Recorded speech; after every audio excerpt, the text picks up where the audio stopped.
Сәлем достар, бүгін менің арнамда сүтті құс тортының оригинал рецебімен бөлісемін. Каналға тіркеліп, қолдау білдіріп отырсаңыздар, алдын ала рахмет.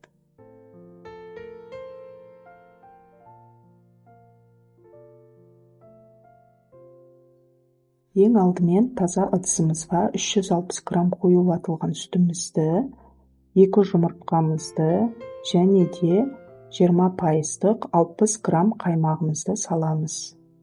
Енді салып болған қоспаларымызды біркелкі массы болғанша миксерлейміз.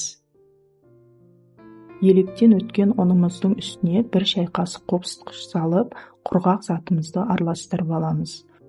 Енді ұнымызды 2-ге бөліп саламыз. Біркелкі массы болғанша миксерлейміз.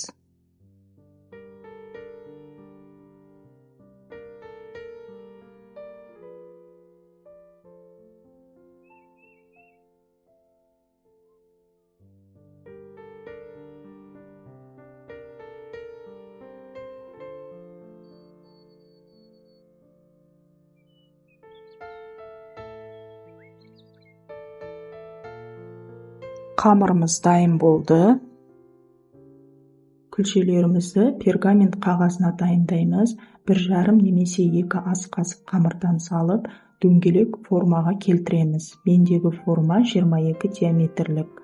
Қызып тұрған пеште 180 градуста 3-4 минут пісіріп аламыз.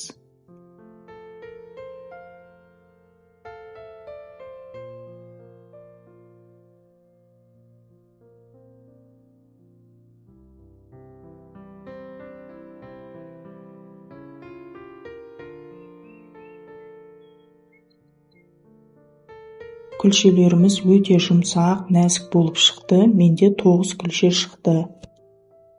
Енді крем жасауға кірісеміз. 120 грамм творожный сыр, 70 грамм қант, 500 грамм салқын кілегей. Кілегей 33% болу қажет.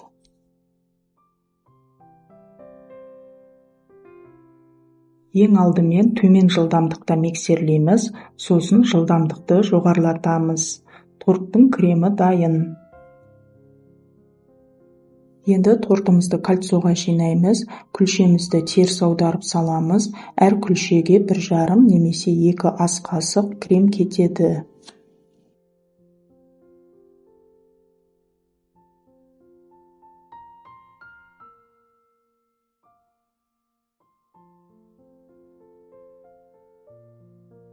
Әр күлшеге пропитка құйып шығамыз.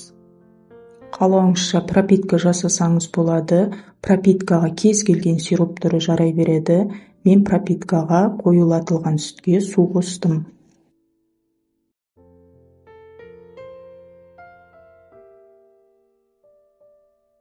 Тортымызды жинап болдық. Бетін пищевая пленкамен жауып, холодильникке 8 сағатқа қалдырамыз. Тортымыз 8 сағат тоңазытқышта тұрды. Кольцосын шешіп, тортымызды қаптаймыз.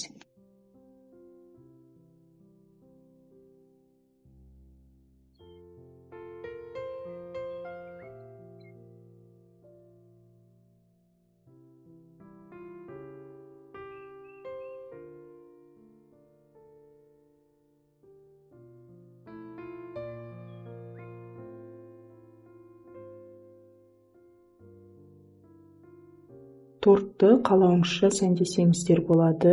Мен торттың шетіне ганаш құйып шықтым. Бетін құлпынаймен әсемдедім. Сүтті құс тортымыз дайын. Ас болсын. Сіздермен болған Гүлмира Темірхан. Аман сау болыңыздар.